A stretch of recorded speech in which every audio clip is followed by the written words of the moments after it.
Hi, this is Funeral Guru Liz, and I'm here today to give you tips for talking to young children about death.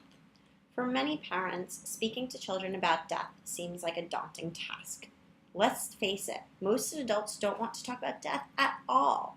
Children think that we're all-knowing, but it's okay to tell the child that you don't have all the answers. They simply need to understand that death is a part of life, it's completely natural, and not something that they need to be afraid of.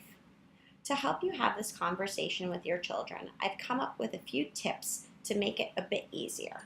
Tip number 1, find out what your child already knows. You can use your child's prior understanding to pave the way for the conversation. For example, you can build on what the child already knows and correct any misconceptions.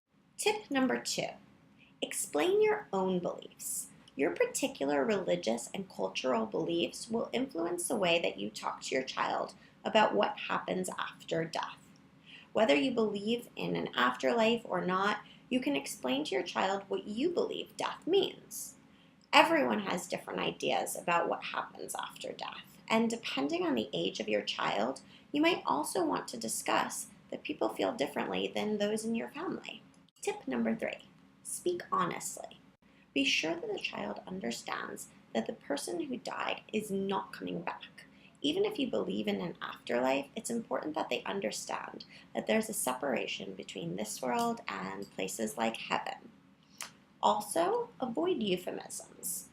I know a lot of parents try to protect their child by saying that grandpa's taking a long nap or grandpa's on vacation.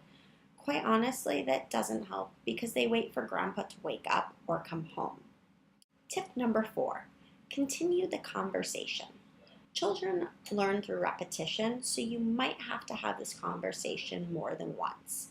Try to be patient with the child and also answer any questions that might arise from previous conversations. This is Funeral Guru Liz signing off. I hope these tips were helpful. Please feel free to leave any questions or comments in the box below. Thank you and have a beautiful day.